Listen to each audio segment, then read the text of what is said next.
నందమూరి బాలకృష్ణకి రాష్ట్రపతి ద్రౌపది ముర్ము చేతుల మీదుగా పద్మభూషణ్ అవార్డు వచ్చినందుకు గాను జంగారెడ్డిగూడెం పట్టణ తెలుగుదేశం పార్టీ కార్యాలయంలో సంబరాలు. ఏలూరు జిల్లా జంగారెడ్డిగూడెం పట్టణ తెలుగుదేశం పార్టీ నాయకులు కేక్ కట్ చేసి మిఠాయిలు తినిపించుకున్నారు. రాజానా సత్యనారాయణ మాట్లాడుతూ సినీ రంగంలో రాజకీయ రంగంలో ముందుకెళుతూ బసక తారకం క్యాన్సర్ హాస్పిటల్ పెట్టి ఉచితంగా పేదలకు ఎంతో సేవ చేయడం జరుగుతుందని అన్నారు. నందమూరి బాలకృష్ణకు పద్మభూషణ్ అవార్డు రావడం చాలా సంతోషమని తెలియజేశారు. ఈ కార్యక్రమంలో పట్టణ అధ్యక్షులు రావూరి కృష్ణ, మహంకాళి రామ్మోహన్ రావు, పాతూరి అంబేద్కర్, చేను ప్రసాద్, షేక్ యాకూబ్, షేక్ నజీర్ నాయుడు, శ్రీను, మురళి, మిడతా సురేష్ తదితరులు పాల్గొన్నారు. 50 సంవత్సరాల బట్టి కూడా సినీ రంగంలోని ఎంతో అద్భుతమైన పాత్రలు పోషిస్తున్న మన నందమూరి బాలకృష్ణ గారికి నిన్న రాష్ట్రపతి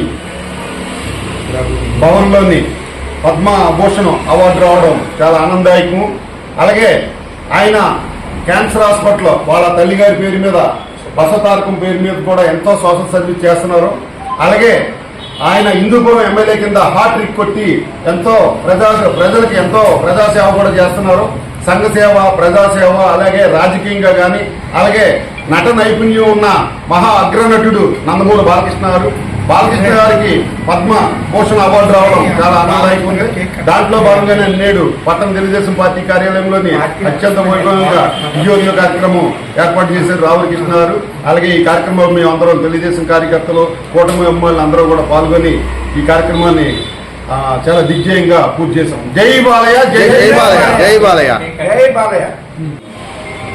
మన నందమూరి బాలకృష్ణ గారికి మన రాష్ట్రపతి చేతుల మీదుగా అవార్డు వస్తాం.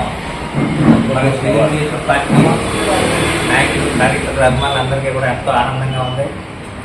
మరి అవార్డు సందర్భంగా మరి ఈ రోజున మరి వారికి శుభాకాంక్షలు తెలియపరుస్తూ ఇవాళ కేక్ కట్ చేయడం కూడా జరిగింది. మరి ఆయన ఆరోగ్యంతో సుఖంగా ఉండాలని చెప్పి సందర్భంగా కోరుకుంటూ జై బాలయ్య, జై బాలయ్య.